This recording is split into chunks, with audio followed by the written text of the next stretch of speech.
InspireYourBuyers.com presents Inspire Your Buyers. Go to market with a story that sizzles.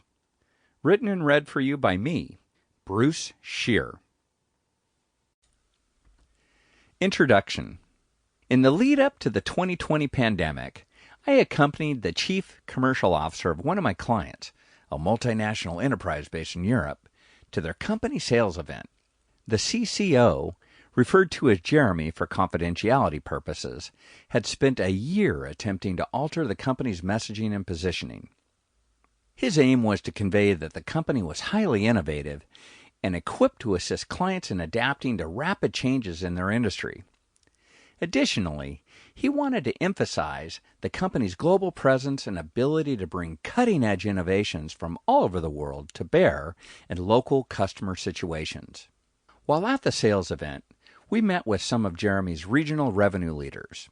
To gauge the effectiveness of his messaging and positioning changes, he requested that each salesperson provide him with their elevator pitch about the company.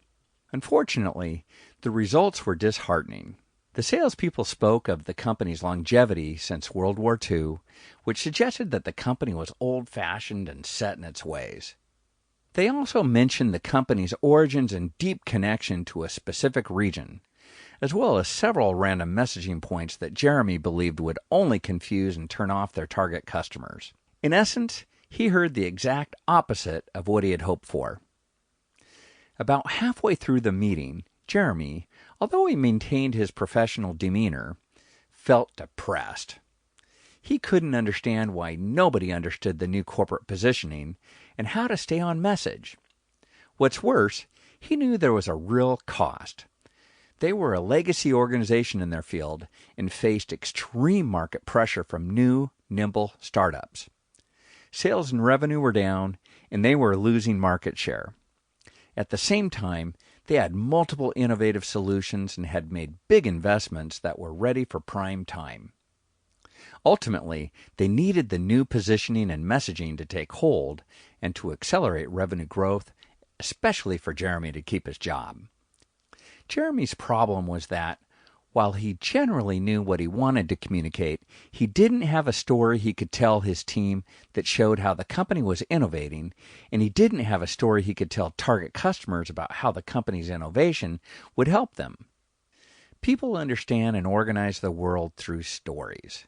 When you, as a leader, don't have a story, your employees will create their own to fill the vacuum.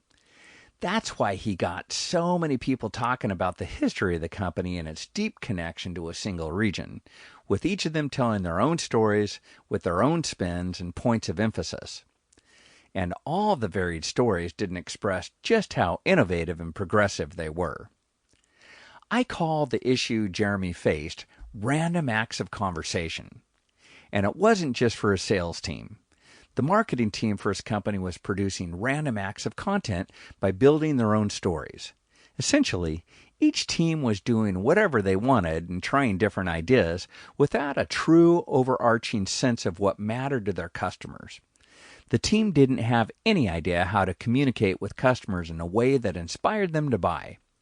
Random acts of conversation and content can work. Every so often, the stars align, and you might inspire your buyers to work with you. But not often enough.